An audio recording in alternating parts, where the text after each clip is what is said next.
दोस्तों आज हम देखेंगे कक्षा 10वीं प्री बोर्ड फुल सॉल्यूशन। जी हाँ, एक वीडियो में आपको प्री बोर्ड कक्षा 10वीं गणित का जो है फुल सॉल्यूशन मिल जाएगा। प्रश्न नंबर 1 से लेकर से प्रश्न नंबर 23 तक सभी के सभी जो सॉल्यूशन है आपको इस वीडियो में मिल जाएंगे। तो देखते हैं। देखिए यहाँ पर प्रश्न है, एक दिया है सही विकल्प चुनकर लिखिए। तो ये सभी सही विकल्प आपको दिए हुए हैं, हमने सिर्फ आंसर लिखे हैं जिससे कि समय जो है वेस्ट ना हो। तो प्रश्न 1 के आंसर दिए हैं, यहाँ पर से प्रश्न नंबर 2 के भी आंसर आपको यहाँ पर से दिए गए हैं। 7 प्रश्न है, आप इनको चाहे तो स्क्रीनशॉट ले सकते हैं। स्क्रीनशॉट लेकर इनको बाद में आप नोट कर सकते हैं, जिससे कि हम जल्दी से जल्दी सॉल्यूशन जो है स्टार्ट करें। और ये जो प्री बोर्ड का क्वेश्चन है बहुत ही ज़्यादा आईएमपी है, तो आप इनको बोर्ड की क्लास से भी तैयारी कर लीजिएगा, क्योंकि पेपर पॉसिबल है 50-50 चांस है कि पेपर हो भी सकते हैं और नहीं भी हो सकते हैं। तो प्रश्न नंबर 3 है, सही जोड़ी बनाइए। तो सही जोड़ी आपको ये पूरा जो है आंसर ही आंसर दिया है, पहले का आंसर, सेकेंड, थर्ड, फोर्थ, 5, 6 ये सभी के जो है आंसर बस दिए हुए हैं। प्रश्न नंबर 4, एक शब्द या वाक्य में उत्तर दीजिए। तो यहाँ पर से देखिए ये पूरे प्रश्न दिए हैं, सिर्फ यहाँ पर डाउट है कि यहाँ पर 2 बार 7 लिखा है, हमने उसको 7 और 8 कर दिया है। ये 7वां क्वेश्चन है और एक और 7 लिखा हुआ है, तो आप आंसर 1 भी लिख सकते हैं, क्योंकि उसका जो मान होता है प्रायिकता का वो 1 होता है। ठीक है, तो उसमें 2 लिखा है तो हमने 1 में लिख दिया, 0 से 1 के बीच में होगा, और 1 में 1 लिख दिया है। तो इसमें डाउट नहीं पालिएगा। उसके बाद देखिए ये सत्य असत्य दिए हुए हैं, तो ये पूरे आपके जो है 6 के 6 सत्य असत्य दिए हुए हैं। अब हम चालू करते हैं सॉल्यूशन प्रश्न नंबर 6 से।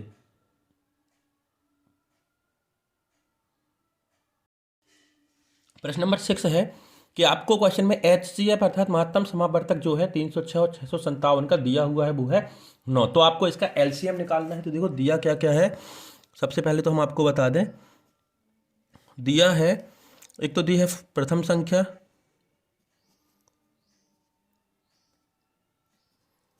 प्रथम संख्या कितनी दी है, प्रथम संख्या ने पहली संख्या दी है 306। उसके बाद दूसरी संख्या भी आपको दी है, दूसरी संख्या दी है 657।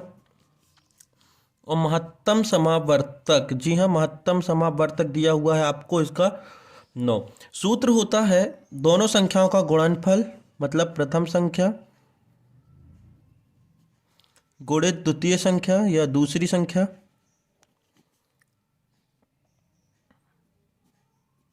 बराबर महत्तम समावर्तक गुणित लघुत्तम समावर्तक। ये सूत्र होता है, ठीक है, लघुत्तम समावर्तक LCM। तो अब हम वैल्यू पुट कर देते हैं। तो प्रथम संख्या आपको कितनी दी है, 306। दूसरी संख्या दी है 657। महत्तम समावर्तक दिया है 9, और ये दिया है LCM। आपको निकालना है, वैल्यू नहीं दिया है तो नहीं रख रहे हैं।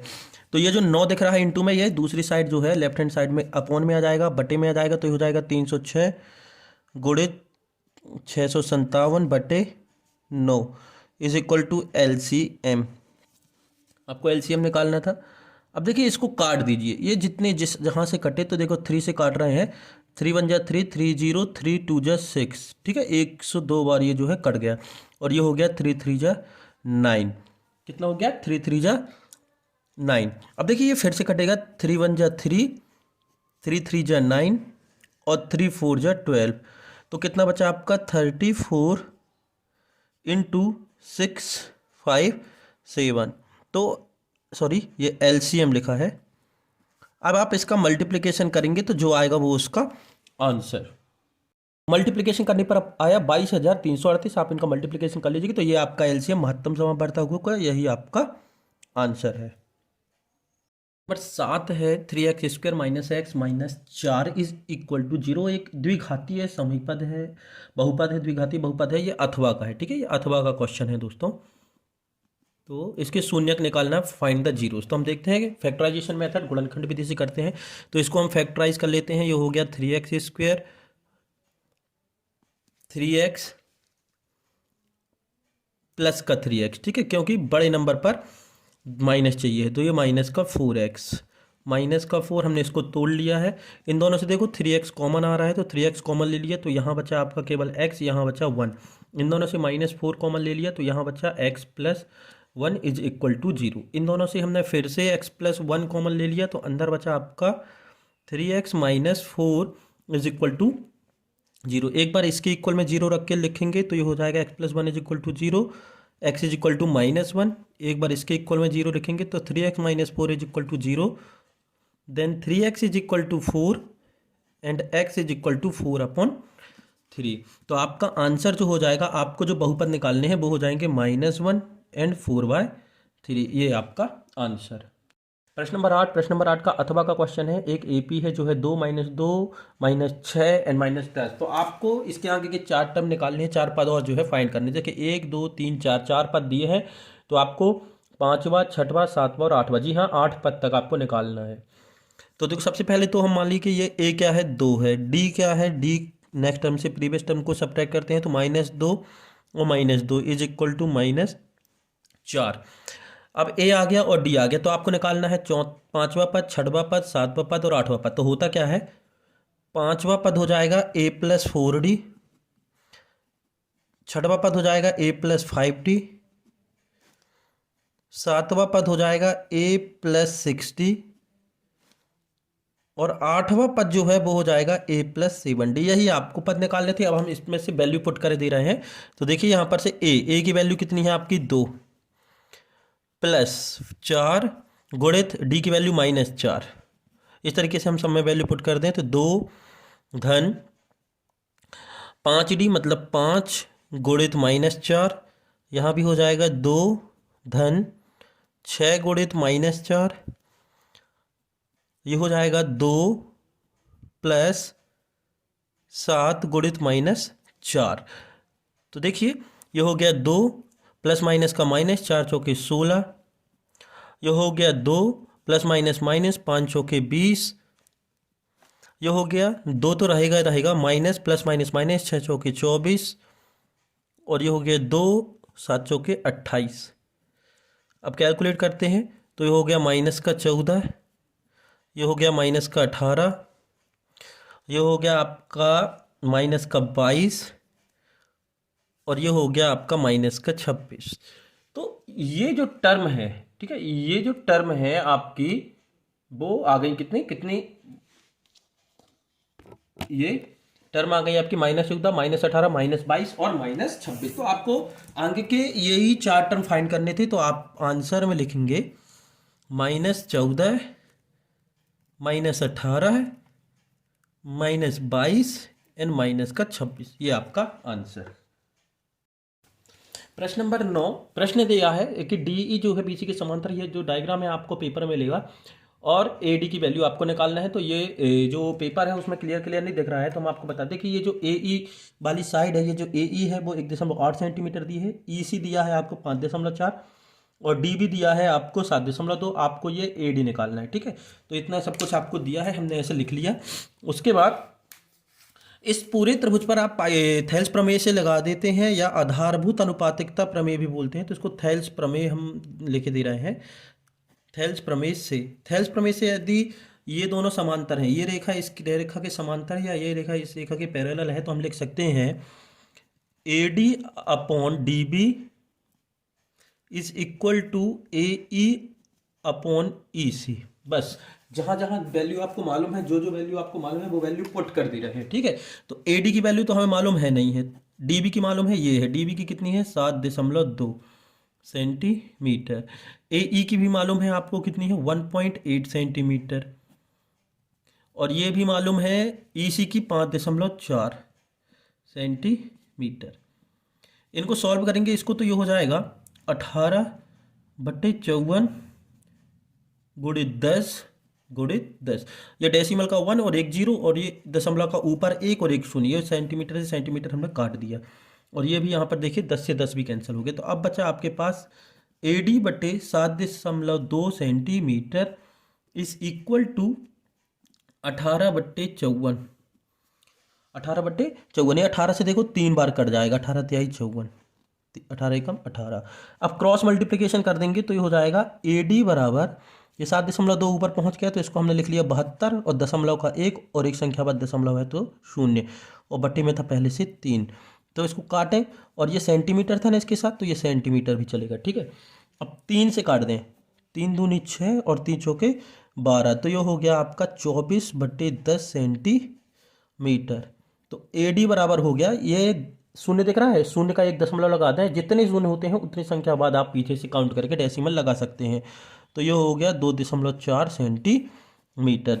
तो ये हो गया आपका उत्तर। प्रश्न 10 है, जी हाँ, प्रश्न 10। तो प्रश्न 10 का ये जो प्रश्न है वो है अथवा का, इस चीज का ध्यान रखिए थोड़ा सा। प्रश्न 10 का अथवा, बिंदु आपको दिए हैं ए बी और सी, ये 4 के है, ठीक है, और के की वैल्यू आपको फाइंड निकालनी है। और प्रश्न में दिया है कि ये तीनों बिंदु हैं संरेखीय है। तो संरेखी कब होते हैं? जब त्रिभुज का क्षेत्रफल शून्य होता है। तो यहाँ से हम वैल्यू निकाल लें, तो ये देखिए x1 is equal to 2, x1 x2 x3, और ये दूसरी वैल्यू y कहलाती है। तो x1 x2 is equal to 4 and x3 is equal to 6 and y1 is equal to 3, y2 is equal to k and y3 is equal to -3।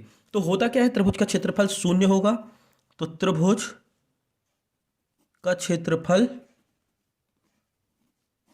शून्य के बराबर होता है। कब? जब ये संरेखी हो। तो बिंदु प्रश्न में दिया है कि ये तीनों संरेखी है, तो सूत्र होता है त्रिभुज के क्षेत्रफल का 1/2 x1 y2 minus y3 plus x2 y3 minus y1 plus x3 y1 minus y2 is equal to 0। अब ये जो 2 दिख रहा है, ये त्रिक गुणा होकर यहाँ जाएगा, तो ये तो 0 हो गया, आगे नहीं रखना है अभी, तो ऐसे रख दीजिए। x1 की वैल्यू रखते हैं, तो x1 की वैल्यू है 2, y2 की वैल्यू है k और y3 की वैल्यू है -3। तो ये वाला -3 और ये -3 कितना हो गया? +3, प्लस x2 की वैल्यू है 4, y3 हो गया -3 और ये भी हो गया -3, x3 की वैल्यू है 6, y1 हो गया 3 और ये हो गया -k। हमने कुछ नहीं, सिर्फ ये जो 6 वैल्यू दिख रही है ना आपको, ये निर्देशांक, ये बस हमने यहाँ पर से कोऑर्डिनेट पुट कर दिए। अब इसका क्रॉस मल्टीप्लिकेशन करेंगे तो ये तो 0 हो गया। अब क्रॉस यहाँ मल्टीप्लिकेशन करते हैं तो ये हो गया 2k, 3 दूनी 6, -3 माइनस का 6 और 6 चौकी 24 अर्थात से 24 प्लस 6 18, ये अब इसका 6 के साथ इसका करेंगे तो हो जाएगा -6k is equal to 0। 2k और 6k तो कितना हो गया? -4k -24 और 18 और 6 जोड़ेंगे तो +24। तो प्लस और -24 कैंसिल, तो ये हो गया आपका -4k is equal to 0। Then k चाहिए है, तो इसके साथ जो कुछ भी होगा दूसरे साइड में ले जाएंगे, क्योंकि यहाँ पर 0 है और ये डिवाइड में आ जाएगा, तो ये हो जाएगा 0/-4 इज इक्वल टू 0। तो k इज इक्वल टू 0, तो k की वैल्यू आ गई आपकी 0। प्रश्न नंबर 11 है कि ये जो बिंदु हैं, इन बिंदुओं को मिलाने वाला जो रेखाखंड है उसको y अक्ष के अनुपात में विभाजित करता है ना। जैसे कि फॉर एग्जांपल, जैसे कि मान लीजिए कि ये पहला बिंदु हो गया ये वाला और ये दूसरा बिंदु, इसको y अक्ष यहाँ कहीं पर प्रतिच्छेद कर रहा है, तो इसके निर्देशांक क्या होंगे? तो हम आप सबसे पहले तो हम मान लें कि माना y अक्ष बिंदुओं को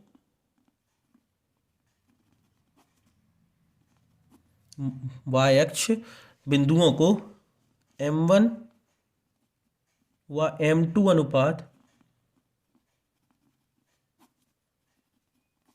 में विभाजित करता है,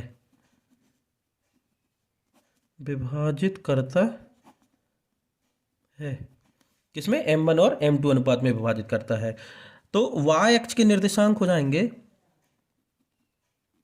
y अक्ष के निर्देशांक, जैसे कि आप सभी जानते होंगे कि y अक्ष के निर्देशांक में x निर्देशांक जो होता है 0 होता है, तो y अक्ष का निर्देशांक हो जाएगा 0y। x की वैल्यू 0 होती है, y अक्ष के निर्देशांक में x की वैल्यू 0 होती है। चलो ठीक है, अब इतना क्लियर हुआ। अब दिया क्या है? सबसे पहले तो x1 दिया है, कितना दिया है? 5 दिया है। x2 दिया है, कितना दिया है? -1 दिया। देखो ये x1 x2 y1 y2, तो y1 भी दिया है आपको, कितना दिया है? -6, और y2 कितना दिया है? -4। तो निर्देशांक, और x भी दिया है, कितना दिया है? x 0। भाई x निर्देशांक जो विभाजित करता है वो दिया है 0। तो हम फॉर्मूला लगाते हैं, सेक्शन फार्मूला, विभाजन सूत्र, x is equal to m1 x2 plus m2 x1 upon m1 plus m2। तो ये हो गया, x की वैल्यू हमने रख दी 0 क्योंकि x दिया है, y अक्ष दिया है मतलब x दिया है, x निर्देशांक 0 है। m1 की वैल्यू आपको निकालनी है, तो m1 x2 की वैल्यू कितनी है? -1 प्लस m2 की वैल्यू निकालनी है, x1 दिया है 5 बटे m1 प्लस M2। अब देखिए इसका तिर्यक गुणा करेंगे तो ये तो पूरा 0 हो गया। अब इसका गुणा करते हैं तो ये हो गया माइनस का M1, ये हो गया प्लस का 5M2। ये माइनस का M1 इस तरफ आया तो ये हो गया आपका only M1 is equal to 5M2। M2 नीचे आ जाएगा तो ये हो जाएगा M1/M2 और 5 अपॉन में कुछ नहीं है मतलब 1। तो आपकी वैल्यू आ गई, M1 की वैल्यू 5, M1 की वैल्यू 5 और M2 की वैल्यू आ गई आपकी 1। ये आ गए आपके 2 अनुपात। अब प्रश्न में एक चीज़ और पूछी है कि y अक्ष के जो निर्देशांक है वो भी आपको फाइंड करना है। जी हाँ, वो भी आपको निकालना है। तो उसका एक निर्देशांक तो मालूम है कि y अक्ष का जो एक निर्देशांक है वो कितना है आपका 0 है। तो दूसरा निर्देशांक क्या होगा, हम दूसरा निर्देशांक निकाले दे रहे हैं। सूत्र होता है y is equal to M1/2 plus M2/1 upon M1 plus M2। M1 की वैल्यू हमने फाइंड की है, वो कितनी है 5। Y2 की वैल्यू कितनी है, Y2 की वैल्यू हमने लिखी है, ये है -4। कितनी है, -4। M2 की वैल्यू 1 और Y1 की वैल्यू है आपकी -6 अपॉन 5 धन 1 -20 और -6 बटे 6। तो ये हो गया -26/6। काट दें, 2 एकम 2, 2 तिहाई 6 और 2 तिहाई 6। तो ये हो गया -13/3। तो ये आ गई आपकी y की वैल्यू। तो आपके आंसर हो गए, पहले तो अनुपात पूछा था तो वो हो गया 5:1 और फिर निर्देशांक पूछा था तो वो हो गया 0 -13/3। ये आपके आंसर। प्रश्न नंबर 12 का अथवा है sec 4e बराबर से cosec a -20 दिया है तो आपको a की वैल्यू फाइंड करनी है। तो आपको हल जो है यहीं से स्टार्ट करना है, ठीक है। sec 4e बराबर से cosec a -20, sec को लिख सकते हैं आप cosec 90 - 4a, थीटा की जगह 4a है तो ये हो जाएगा cosec a -20। cosec से cosec कैंसिल तो ये बचा आपका 90 - 4a is equal to a -20। 90 constant value अर्थात अचर राशि एक साइड ले आएंगे तो +20 is equal to a + 4a।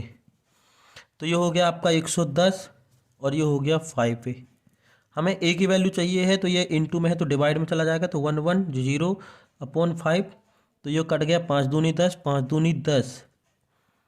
तो a की वैल्यू आ गई आपकी 22। ये आपका आंसर। दोस्तों प्रश्न नंबर 13 का अथवा दिया हुआ है कि आपको इस तरीके से एक वर्ग के अंदर 4 वृत्त दिए हुए हैं। ये वृत्त जो है हमसे सही नहीं बने यहाँ। तो ये जो वृत्त हैं यहाँ से हैं, ठीक है, यहाँ से हैं मतलब से बिल्कुल सेंटर से हैं। और ये जो वर्ग है वो 14-14 सेंटीमीटर की 4 भुजाएं। तो सबसे पहले तो हम लिख लें, दिया है वर्ग की भुजा। वर्ग की भुजा कितनी दी है, 14 सेंटीमीटर। व्यास कितना हो जाएगा वृत्त का, वृत्त का व्यास हो जाएगा, व्यास डायमीटर ऑफ सर्कल हो जाएगा आपका 7 सेंटीमीटर। क्योंकि वृत्त जो है यहीं कंप्लीट हो जा रहा है ना। अगर पूरा वृत्त होता तो वो 14 सेंटीमीटर लेता, लेकिन ये आधे आधे में है, ये 1/4 पार्ट में है। तो देखो यहाँ तक अगर ये वृत्त आता है तो 7 सेंटीमीटर। तो व्यास हो गया 7 सेंटीमीटर। तो त्रिज्या r बराबर हो जाएगी d/2 is equal to 7/2 centimetre. Clear है। अब आपको छायांकित भाग का क्षेत्रफल निकालना है। तो छायांकित भाग का क्षेत्रफल हो जाएगा वर्ग का क्षेत्रफल -4 गुणित वृत्त का क्षेत्रफल। हमने 4 का गुणा क्यों कर दिया है, 4 का गुणा इसलिए कि एक वृत्त का क्षेत्रफल निकालेंगे और 4 का गुणा कर देंगे जिससे ये चारों वृत्त का क्षेत्रफल निकल आएगा। तो वर्ग का क्षेत्रफल का सूत्र होता है भुजा स्क्वायर, और भुजा क्या है 14 सेंटीमीटर। तो ये हो गई 14 सेंटीमीटर का स्क्वायर -4 गुणित πr² मतलब 22/7 और r स्क्वायर मतलब 7/2 सेंटीमीटर स्क्वायर। ये हो गया 196 सेंटीमीटर स्क्वायर। इसको काट पीट के अलग करते हैं, 7 से 7 कट गया और ये 2 2 जा 4 और ये भी 4 खत्म। तो ये 22 गुणे 7 तो नहीं कि 7 दूनी 14, 7 दूनी 14 और 1 15, 154 सेंटीमीटर स्क्वायर। तो इसको हम घटा देंगे तो ये बचेगा 42 सेंटीमीटर स्क्वायर। तो यही आपका आंसर है, मतलब से यही है आपके छायांकित भाग का क्षेत्रफल। प्रश्न नंबर 14 का अथवा है दोस्तों, लिखा है कि एक पासे को यदि आप उछालते हैं तो या तो 4 से बड़े अंक आने चाहिए, और दूसरा प्रश्न हो जाएगा कि 4 से छोटा या उसके बराबर हो। तो सबसे पहले तो हम यहाँ लिखते हैं कि कुल संभव परिणामों की संख्या। प्रश्न जो है आप पेपर में देख लीजिएगा। तो कुल परिणाम कितने हैं आपके? 6। एक पासे में 6 ही जो होते हैं संभावनाएं होती है, 1 से लेकर के 6 तक, जिसमें के अंक लिखे होते हैं। तो हम इसको इंडिकेट कर सकते हैं एन एस से। किससे? N S. तो N S is equal to 6। अब पहला क्वेश्चन कह रहा है इसका कि 4 से बड़ी संख्या प्राप्त हो। तो 4 से बड़ी संख्या प्राप्त होने की संभावना कितनी है? 2। या तो 5 आ सकता है या 6 आ सकता है। तो आप लिख सकते हैं N E 1 is equal to 2। तो प्रायिकता हो जाएगी P E 1 is equal to N E 1 upon N S 2/6 is equal to 1/3। ये पहले का आंसर कि जब 4 से बड़े नंबर बसाएंगे तो उसकी जो प्रायिकता हो जाएगी, उसकी जो प्रोबेबिलिटी हो जाएगी, वो हो जाएगी 1/3। इसके बाद इसका सेकेंड है कि 4 से छोटी या 4 के बराबर की संख्याएं आए। तो ये हो जाएगी अनुकूल परिणामों की संख्या NE2 इज इक्वल टू 4, 1 से लेकर 4 तक की सभी संख्याएं। तो प्रायिकता हो जाएगी PE2 is equal to NE2 upon NS 4/6 is equal to 2/3। 2 दूनी 4 और 2 तिहाई 6। तो ये हो गया 2/3। तो ये हो गया आपके आंसर। पहले का आंसर 1/3 और दूसरे का आंसर जो है प्रोबेबिलिटी आई है जो दूसरे की, वो हो गई 2/3। तो आप चाहो तो आंसर में इस तरीके से लिख सकते हैं कि पहले का आंसर हो गया 1/3 और दूसरे का आंसर हो गया आपका 2/3। दोस्तों प्रश्न नंबर 15 है, 15 का अथवा का आंसर है। ठीक है, ये जो है 15 के अथवा का सॉल्यूशन है, 15 के अथवी का सॉल्यूशन है, अथवा का क्वेश्चन है। बहुत ही अच्छा क्वेश्चन है दोस्तों ये क्वेश्चन। देखिए, एक डब्बे में पांच लाल कंचे हैं, 8 सफेद कंचे हैं और 4 हरे कंचे हैं। कुल कितने कंचे हुए उस डब्बे में? कुल कंचे कितने हुए, क्योंकि हमें कुल चाहिए है, कुल परिणाम। तो कुल कितने हो गए? देखिए आप, 8 4 12, 12 5 17, है ना। 8 4 12, 12 5 17, टोटल कितने हो गए? 17 कंचे हो गए। बताना है कि यदि एक डब्बे है, मान लीजिए कि ये एक डब्बा है और इसमें ये पूरे 17 कंचे हैं, जिसमें कि इतने इतने रंग के इतने इतने कंचे हैं। एक कंचा आप निकालें और वो कंचा हरा ना हो, हरा ना हो, तो इसकी क्या प्रायिकता या क्या प्रोबेबिलिटी है? तो इसके लिए हम क्या करेंगे, पहले हरा होने की प्रायिकता निकालेंगे। नियम ये बोलता है, आप डायरेक्ट भी निकाल सकते हैं, लेकिन हमें क्या करना है, पहले हरे होने की प्रायिकता निकालनी है। तो हरे होने की प्रायिकता कैसे निकालेंगे? देखिएगा, कुल कितने कंचे हैं? 17, और हरे कितने हैं? तो हम यहाँ लिख सकते हैं कुल परिणाम NS कितना है? 17। अनुकूल परिणामों की संख्या, अनुकूल परिणाम NE इज इक्वल टू, हरे कितने हैं? 4। तो हरे होने की प्रायिकता हो जाएगी PE is equal to NE upon NS। आप यहाँ लिख लीजिएगा चाहे शब्दों में, हरे होने की प्रायिकता। जी हाँ, हरे कंचे निकलने की प्रायिकता। तो ये हो जाएगी PE इज इक्वल टू 4/17। ये हो गई। अब हमें निकालना है हरे ना होने की प्रायिकता। तो हरे ना होने की प्रायिकता इज इक्वल टू हो जाएगा PE bar is equal to 1 minus PE। Sorry, ये PE है ना, PE बार। यहाँ पर आप देखिए, यहाँ पर क्या लिखना है आपको? यहाँ पर आपको लिखना है हरे कंचे निकलने की प्रायिकता या हरे कंचा होने की प्रायिकता। फिर ये हरे कंचे ना होने की प्रायिकता बार लग गया ऊपर, ठीक। तो PE bar is equal to 1 minus PE, हरे कंचे ना होने की प्रायिकता 1 माइनस 4/17, समीकरण 1 से, मतलब जो वैल्यू हमने रख दी इसकी 1 से रख दी। तो ये हो गया LCM 17, 17 माइनस 4 बराबर 13/17। तो हरे कंचे ना निकलने की जो प्रायिकता होगी वो हो जाएगी आपकी 13/17, और यही आपका आंसर। प्रश्न नंबर 16 है, प्रश्न नंबर 16, √2x² + 7x + 5√2। तो ये क्वाड्रेटिक इक्वेशन जिसको हम द्विघातीय समीकरण या वर्ग समीकरण बोलते हैं, या वह समीकरण है। आप इसको गुणनखंड विधि से या सूत्र विधि से किसी भी कर सकते हैं। हम गुणनखंड विधि से करते हैं, तो इसको तोड़ते हैं। तो पहले टर्म तो वैसे लिखते हैं, अब इन दोनों का गुणा करते हैं तो 10 हो गया। ऐसे दो नंबर जिनका गुणा करने पर कितना आए 10, तो ये हो गया आपका 2x प्लस 5x, 5 दूनी 10, 5 और 2 7, ये हो गया 5√2 इज इक्वल टू 0। इन दोनों से देखिए क्या कॉमन आ रहा है, तो इन दोनों से आप कॉमन ले सकते हैं √2x। जी हाँ, √2x, तो यहाँ बचा केवल x और यहाँ बचा √2। इन दोनों से प्लस का 5 कॉमन लेंगे तो यहाँ बचेगा x प्लस √2। ठीक है दोस्तों, यहाँ पर ध्यान दीजिएगा थोड़ा सा कि हमने √2 क्यों लिया। देखो, दो को हम ऐसा लिख सकते हैं, दो जो है वो लिखा है √2 इंटू √2। यदि 5 है तो इसको भी हम लिख सकते थे जरूरत पड़ने पर करनी 5 इंटू करनी 5। जिस पूर्ण वर्ग संख्याएं जो नहीं होती हैं वो इस तरीके से लिखी जाती हैं। तो दो को हम लिख सकते थे √2, तो एक √2 बाहर आ गया तो एक √2 बचा। अब इन दोनों से देखिए क्या कॉमन आएगा, इन दोनों से आएगा x प्लस √2 कॉमन, तो अंदर बचेगा √2x plus 5 is equal to 0। एक बार इसके इक्वल में 0 करके लिखते हैं तो x plus √2 is equal to 0, तो बचेगा आपका x is equal to minus √2। एक बार इसके इक्वल में 0 रखेंगे तो √2x plus 5 is equal to 0, then √2x is equal to -5, then x is equal to -5 upon √2। तो आपके जो आंसर है वो आंसर हो गए -√2 एंड -5/√2। ये आपके आंसर।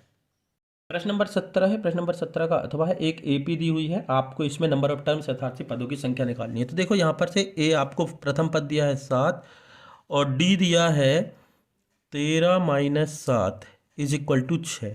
अब पदों की संख्या निकालनी हो, लास्ट टर्म में भी तो आपको दी हुई है, क्या दिया है 205, अंतिम पद जो है वो 205। तो ए एन बराबर सूत्र होता है a plus N minus 1 into D. जो जो आपको दिया है इस सूत्र में हम रख दे रहे हैं। तो ए एन आपको दिया है, कितना दिया है 205, ए भी आपको दिया है 7, एन नहीं दिया है तो हम नहीं रखेंगे, डी दिया है 6। ये प्लस का इस तरफ जाएगा तो हो जाएगा 205 माइनस 7 बराबर एन माइनस 1 इंटू 6। 205 में से 7 गया तो बचा 198, 198, एन माइनस 1 इंटू 6। अब ये इंटू में था तो ये इसके डिवाइड में आ जाएगा, तो ये हो जाएगा 198 upon 6 is equal to N minus 1। अभी देखिए 6 से कट जाएगा, 6 3 जा 18 और 6 3 जा 18, 6 1 जा 6, तो ये हो गया आपका 33 is equal to N minus 1। तो ये माइनस का 1 इस तरफ आ जाएगा तो ये हो जाएगा 33 plus 1 is equal to N, then N is equal to 34। ये आपका आंसर, मतलब इस एपी में पदों की संख्या या नंबर ऑफ टर्म्स कितनी है 34। दोस्तों प्रश्न नंबर 19 देखते हैं, और प्रश्न नंबर 18 जो है हम लास्ट में देखेंगे, वो ज्योमेट्री रेखागणित से रिलेटेड है, जो कि थ्योरम यूज होनी है, तो हम उसको लास्ट में देखते हैं। तो प्रश्न नंबर 19 हमारा, और प्रश्न नंबर 19 का अथवा है। आपको दो सकेंद्रीय वृत्त दिए हैं। सकेंद्रीय वृत्त का मतलब होता है कि एक केंद्र है और दो वृत्त हैं और दोनों की त्रिज्याएं आपको दी हुई हैं। जैसे कि इस तरीके से है, एक सर्कल है आपको इस तरीके से, और ये मान लीजिए उसका सेंटर पॉइंट केंद्र है, और एक सर्कल है जस्ट उसके बाहर। ठीक है, अब आपको इस बड़े वृत्त पर एक जीवा खींचनी है। ये जीवा हमने खींची जो कि पहले वृत्त को सिर्फ टच करके जाए, और पहले की त्रिज्या, पहले वाले की त्रिज्या 3 सेंटीमीटर है और दूसरे वाले की त्रिज्या जो है 5 सेंटीमीटर है। देखिए केंद्र से परिधि तक की जो दूरी होती है वो त्रिज्या होती है।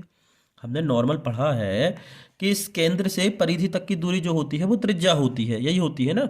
तो दूसरे वृत्त की केंद्र से दूरी कितनी है 5 सेंटीमीटर प्रश्न में दिया है, और ये है 3 सेंटीमीटर। तो आपको ये जो जीवा है ये निकालनी है। और एक और प्रमेय आपने 9th क्लास में पढ़ी होगी कि जीवा से, सॉरी, केंद्र से जीवा पर डाला गया लंब, यहाँ पर हमने लंब डाला है तो इस जीवा को दो बराबर भागों में बांटेगा, मतलब ये वाला भाग और ये वाला भाग दोनों बराबर है। हम यदि ये निकाल लें ये वाला भाग बस, तो दोनों निकल आएंगे। तो केंद्र बिंदु हम मान लिए O, इसको मान लिए A, और इसको मान लिए B, और इसको मान लिए C। ठीक है, तो दिया है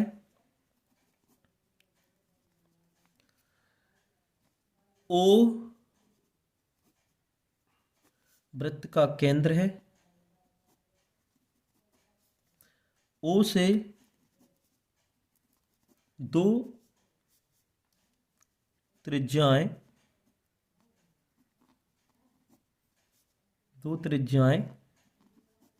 क्रमशः 3 सेंटीमीटर और 5 सेंटीमीटर है। तो इस तरीके से भी आप लिख सकते हैं कि OB बराबर से 3 सेंटीमीटर और OA बराबर से 5 सेंटीमीटर। ये पहले वृत्त की त्रिज्या और ये दूसरे वृत्त की त्रिज्या 5 सेंटीमीटर। इतनी आपको जो है प्रश्न में दिया हुआ है। भाई वही वृत्त बड़ा होगा जिसकी त्रिज्या बड़ी है, तो हमने इसको 5 सेंटीमीटर लिया। ठीक, अब आपको निकालना क्या है, AB। तो त्रिभुज O या फिर ABO में, त्रिभुज ABO में पाइथागोरस प्रमेय लगाते हैं हम। पाइथागोरस क्या कहता है, कर्ण का स्क्वायर। देखिए हमेशा कभी भी लंब की बात आती है, परपेंडिकुलर की बात आती है, तो वो हमेशा 90 डिग्री का एंगल बनाता है। किसका, 90 डिग्री का। आप कहीं पर भी लंब डालें तो वो हमेशा 90 डिग्री का एंगल बनाएगा। या फिर वृत्त से परिधि पर डाला गया लंब, या इस केंद्र से परिधि पर कहीं पर भी इस तरीके से आप लंब डालें तो वो जो 90 अंश का कोण बनाएगी परिधि के साथ, तो यहाँ भी परिधि ही है, सरकमफेरेंस। ठीक, तो इसके सामने कर्ण क्या हो गया, OA। तो ये हो गया भाई OA का whole square is equal to perpendicular हो गया आपका OB का होल स्क्वायर प्लस बेस हो गया आपका AB का होल स्क्वायर। यही हो गया ना, हाइपोटेनियस का square is equal to perpendicular square plus base square, या फिर से कर्ण का स्क्वायर बराबर से लंब का स्क्वायर प्लस आधार का स्क्वायर। वैल्यू रख दो जो दी है। OA दिया है आपको, कितना दिया है, 5 सेंटीमीटर का होल स्क्वायर। OB आपको दिया है आपको 3 सेंटीमीटर का स्क्वायर। AB आपको मालूम नहीं है, तो ये हो गया आपका 25 सेंटीमीटर का स्क्वायर, ये हो गया 9 सेंटीमीटर का स्क्वायर, और ये हो गया AB का whole square. 25 centimetre 9 centimetre left hand में आएगा तो ये हो जाएगा 25 सेंटीमीटर का स्क्वायर माइनस 9 सेंटीमीटर का square is equal to AB का होल स्क्वायर। 25 में से 9 गए तो कितना बचा, 16 सेंटीमीटर का स्क्वायर AB का होल स्क्वायर। आप इसको इस तरफ लाएंगे स्क्वायर को तो ये क्या है, रूट लग जाएगा, तो ये हो जाएगा 16 centimetre square is equal to AB। अब ये बाहर किसने निकलेगा, किसका पूर्ण वर्ग है, ये है 4 का, तो ये हो गया 4 centimetre is equal to AB। तो AB आ गया आपका 4 सेंटीमीटर। हमें चाहिए क्या है, ध्यान दीजिएगा, हमें चाहिए AC, जीवा की लंबाई, दूसरे वृत्त की जीवा। तो AC कैसी हो जाएगी, दो बराबर है, ये वाला भाग और ये वाला भाग बराबर है, ये हमने निकाल लिया तो 2 का गुणा कर देंगे। तो AC इज इक्वल टू हो जाएगा 2AB, 2 इंटू AB मतलब से 2 इंटू 4 सेंटीमीटर। तो AC इज इक्वल टू हो जाएगा 8 सेंटीमीटर। तो आपका आंसर, आप आंसर में केवल क्या लिखेंगे, जीवा की लंबाई 8 सेंटीमीटर, ये आपका आंसर। प्रश्न नंबर 20 का अथवा है दोस्तों, दिए गए समीकरण में आपको बताना है कि P के किस मान के लिए समीकरण अद्वितीय हल रखता है। जी हाँ, P के किस मान के लिए अद्वितीय हल होगा, तो सबसे पहले तो आप यहाँ पर कंपेयर करेंगे तो आपको मिलेगा A1 मिलेगा आपको 4, B1 है आपका P, देखो A1 B1, A2 है 2 और B2 है 2, ये दोनों जो है 2 हैं। तो हमने C1 C2 क्यों नहीं लिया है, आप चाहो तो लिख सकते हैं C1 इज इक्वल टू है 8 और C2 इज इक्वल टू है 2। तो कंडीशन होती है अद्वितीय हल की, अद्वितीय हल यूनिक सॉल्यूशन के लिए, फॉर अ यूनिक सॉल्यूशन अद्वितीय हल होता क्या है, A1 by A2 is not equal to B1 by B2, मतलब से A1 बाय A2 बराबर नहीं होगा B1 बट्टे B2 के। तो आप वैल्यू रखते हैं तो ये हो जाएगा 4/2 is not equal to P/2, ये 2 से 2 कट गया, 2 दूनी 4, तो ये हो गया 2/1 is not equal to P/2। तो क्रॉस मल्टीप्लीकेशन करेंगे तो 2 दूनी 4 is not equal to P, तो P is not equal to 4। इसका मतलब क्या है, इसका मतलब ये है कि P का मान सिर्फ 4 के लिए अद्वितीय हल नहीं रखेगा, बाकी सबके लिए जो है अद्वितीय हल रखेगा, है ना। पी के प्रत्येक मान के लिए जितना भी आप चाहो जो भी मान, तो 4 के अतिरिक्त 4 के अतिरिक्त सभी मानों के लिए, सभी मानों के लिए पी अद्वितीय हल रखेगा, पी अद्वितीय हल रखेगा। प्रश्न 22 है, दो घन है। प्रश्न में आपको दिया है कि दो घन है, इस तरीके से दो क्यूब की बात हो रही है, ठीक है।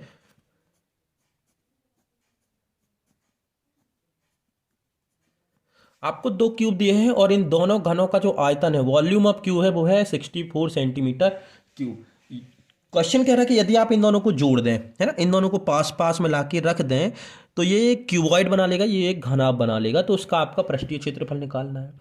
तो पृष्ठीय क्षेत्रफल निकालने के लिए आपको चाहिए क्या है? जी हाँ, आपको चाहिए भुजा। तो भुजा तो हमारे पास है नहीं है, साइड है नहीं है। तो साइड निकालने के लिए देखिए हम लगाते हैं घन के आयतन का सूत्र। जी हाँ, तो माना भुजा, माना घन की भुजा, माना घन की भुजा ए है। घन की भुजा क्या है? ए है। तो घन का आयतन,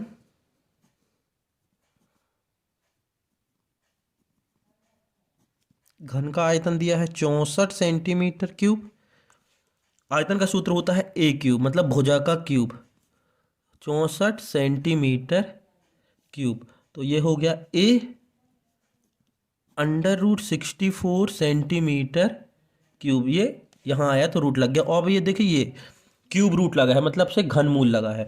अब ये बाहर कब आएगा? जब तीन तीन के पेयर बनेंगे, मतलब तीन के जोड़ बनेंगे। तो आप गुणनखंड द्वारा आप इसको निकाल लीजिएगा। तो ये हो जाएगा 4 गुणित 4 गुणित 4। तो देखो तीन के जोड़े बन गए और ये सेंटीमीटर पहले ही बाहर निकल गए क्योंकि पावर 3 थी। तो ये 4 बार बाहर निकला गया, तो 4 सेंटीमीटर। तो आपकी जो साइड आ गई वो कितनी आ गई? 4 सेंटीमीटर। अब ध्यान दीजिए कि जब इसको जोड़ोगे, जब इन दोनों को पास पास में ला देंगे, तो इसकी जो लंबाई है वो दोगुनी हो जाएगी, मतलब 4 की जगह 8 हो जाएगी। ये पूरी साइड जो है वो 4 सेंटीमीटर की है। जब हम पास में ला के रख देंगे इसको बगल से, तो इसकी लंबाई जो है बढ़ जाएगी। वो कितनी हो जाएगी? 8 सेंटीमीटर। लेकिन इसकी चौड़ाई 4 ही रहेगी और इसकी ऊंचाई जो है वो भी 4 ही रहेगी। तो घनाभ के लिए, क्यूबॉइड के लिए, फॉर क्यूबॉइड्स, घनाभ के लिए फॉर क्यूबॉइड, लंबाई हो जाएगी आपकी 8 सेंटीमीटर, ऊंचाई हो जाएगी आपकी 4 सेंटीमीटर, और चौड़ाई भी जो है वो आपकी रहेगी 4 सेंटीमीटर। तो घनाभ का पृष्ठीय क्षेत्रफल आपको निकालना है। तो घनाभ का पृष्ठीय क्षेत्रफल, तो घनाभ का पृष्ठीय क्षेत्रफल का सूत्र होता है 2 into LB plus BH plus HL। तो ये हो जाएगा 2 गुणित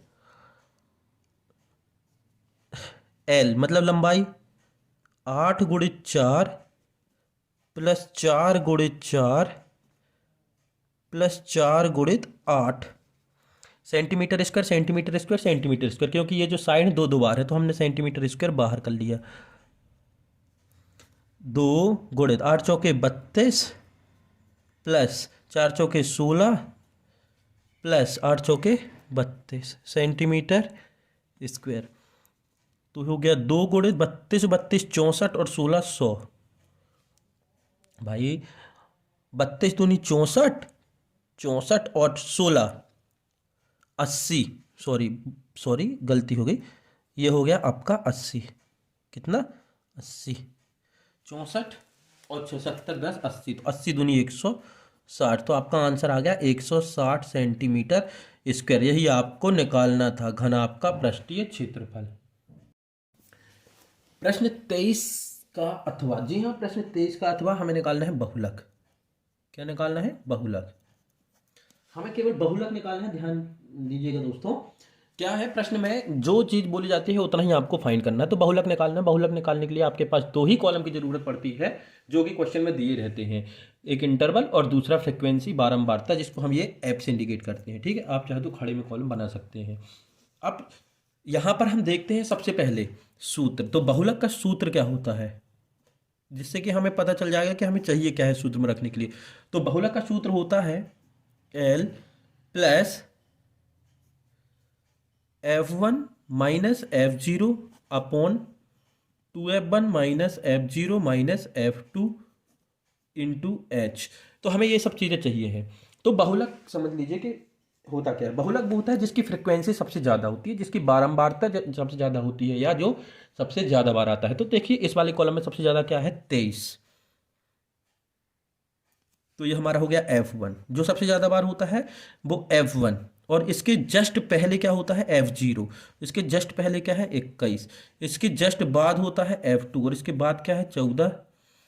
एल चाहिए है, ये होती है बहुलक वर्ग की निम्न सीमा। तो बहुलक वर्ग की निम्न सीमा, इसकी निम्न सीमा कितनी है 35। ठीक है, अब आती है अंतराल की बात। तो अंतराल मतलब होता है कितने कितने का अंतर है। तो देखिए 5 15, 15 25, 25 35, 35 45, 45 55, 55 65 में 10 10 का अंतर दिख रहा है। तो ये हो गया 10 का अंतर। सूत्र में आप वैल्यू पुट कर दीजिए। एल की जगह रखना है आपको 35 प्लस F1 की जगह आपको कितना रखना है 23 माइनस F0 मतलब 21 अपॉन 2F1 मतलब 2 गुणित 23 minus F0 21 minus 14 into H की जगह कितना रखना है आपको 10। ये सब वैल्यू आपको से पुट करनी है। ये हो गई F0, ये हो गई F2, ये हो गई F1। तो ये हो गया 35 प्लस 23 में से 21 गए बचा 2, 23 दूनी कितना होता है 46 माइनस ये माइनस माइनस प्लस हो जाएगा। तो 4 और 1 5, 2 और 1 3, तो 35 बचा ये 10। 35 प्लस 2, 46 में से 35 जाएगा तो 6 में से 5 गया 1, और 4 में से 3 गए तो 1, और क्या बचा 10। तो हम इसको कैलकुलेट करते हैं तो ये हो जाएगा 35 प्लस 10 दूनी 20/11, 20/11, 10 दूनी 20 हो गया। अब यहाँ पर थोड़ी सी समस्या बनती है दोस्तों कि लड़के क्या करते हैं, यहाँ पर एलसीएम लेकर से मल्टीप्लिकेशन और कैलकुलेशन करने लगते हैं। तो हमें ये सब नहीं करना है। आप यहीं पर इसको डेसिमल के 2 स्थान तक काट दीजिए और फिर उसमें ऐड कर दीजिएगा। तो देखो 20 11 एकम 11, कितना बचा 9 हो गया भाई। 20 था, यहाँ पर देख लीजिए भाग देना है अपन को 11 से। तो 11 एकम 11, कितना बचा 9, दशमलव लगा दिया। तो यहाँ पर अपन ने एक जीरो लगा दिया। तो 11 8 88 हो गया 88। अब बचा कितना 2, फिर एक जीरो लगा तो कितना हो गया 11 एकम 11, क्योंकि 11 की टेबल्स 2 बार पढ़ोगे तो 22 हो जाएगा। तो 11 एकम 11। तो आप चाहो तो यहाँ पर लिख सकते हैं 35 प्लस 1.8 1 8 1, तो ये हो जाएगा 36.81। ये आपका आंसर। ये दोस्तों ये आपका आंसर। प्रश्न नंबर 21 है कि आपको एक रेखाखंड को लाइन सेगमेंट को 5:8 में डिवाइड करना है, और रेखाखंड की लंबाई है, मान लीजिए कोई एक रेखाखंड है ए बी, उसकी लंबाई है 7.6 सेंटीमीटर, और इसको डिवाइड करना है 5:8 में। तो किस तरीके से हम करेंगे। तो ये रचना के पद जो है आप अपने मन से लिख लीजिएगा। हम सीधे यहाँ पर से आपको बता रहे हैं कि करना क्या है। 7.6 है, देखिए तो यहाँ पर से स्केल रखना है। उसके बाद यहाँ से आप काउंट करेंगे तो 7.6 तक। ठीक है, ये 7.6 तक ही है। ये मान लीजिए 7.6 स्केल से आप नाप लीजिएगा। ये हो गया आपका ए बी लाइन सेगमेंट या रेखाखंड। अब आपको बिना नापे 5:8 में डिवाइड करना है। तो करना कुछ नहीं है, आपको थोड़ा सा एक काम है कि आप इस तरीके से डिवाइडर लीजिए। इस डिवाइडर को एक हल्का सा आपको फैलाना है। ठीक है, हल्का सा आप फैलाइए इस तरीके से। अब आप न्यून कोण मतलब से जो है एक्यूट एंगल खींचिए ऊपर और नीचे दोनों साइड। तो यहां पर आप एक्यूट एंगल खींचते हैं इस तरीके से, और ये भी ऊपर भी आपको खींचना है एक्यूट एंगल। इस चीज का विशेष ध्यान रखें। ठीक है, मतलब 90 से छोटे एंगल आपको खींचना है। जितने भी छोटे खींचेंगे उतना अच्छा रहेगा। अब डिवाइडर को इस तरीके से फैलाया है, और आपको उतने जो है आर्क काटने हैं। ठीक है, मान लीजिए कि ये है हमने इस तरीके से इसको फैलाया और इस तरीके से हमने इसके छोटे छोटे और छोटा आप कर सकते हैं इसको। 8 काटने हैं ना, 8 और 5, 2 3 4 5, हमने 5 यहां काट लिए। अब इतना ही फैला रहे और आपको ऊपर 8 काटने हैं, क्योंकि यहां पर से देखिए 8 है, इतना ही फैला रहे। थोड़ा सा ध्यान दीजिएगा, हमसे गलत हो सकता है, वीडियो के चक्कर में हम हाथ ऊपर नहीं ला रहे हैं। 1 2 3 4 5 6 7 8, ठीक है। इसको चाहो तो आप नाम दे सकते हैं, कोई सा भी नाम आप दे सकते हैं, चाहो तो नाम देखिए, जैसे कि ये ए है तो आप A1 A2 A3 A4 A5। ये B से गया है तो इसको हम नाम दे सकते हैं B1 B2 B3 B4 B5 B6 B7 और ये B8। हमें 5:8 डिवाइड करना है, तो अब आप स्केल उठाइए और इसके 5 और इसके 8 पॉइंट को मिला दीजिए। तो आप ये जो लाइन खींच रहे हैं ना, तो ये जितने भी डिवाइड कर रही है ये 5:8 रहेगी। कितनी रहेगी ये? 5:8 में। आप चाहे तो उसको देख भी सकते हैं, चेक भी कर सकते हैं दोस्तों। तो आज ये हुआ आपका पूरा का पूरा सॉल्यूशन। आशा करते हैं कि आपको पूरा का पूरा जो मैथ्स है और पूरी सॉल्यूशन जो है डाउट क्लियर हो गया होगा। इसी तरीके की वीडियो देखने के लिए और सभी पेपर के सॉल्यूशन के लिए चैनल को सब्सक्राइब जरूर करें।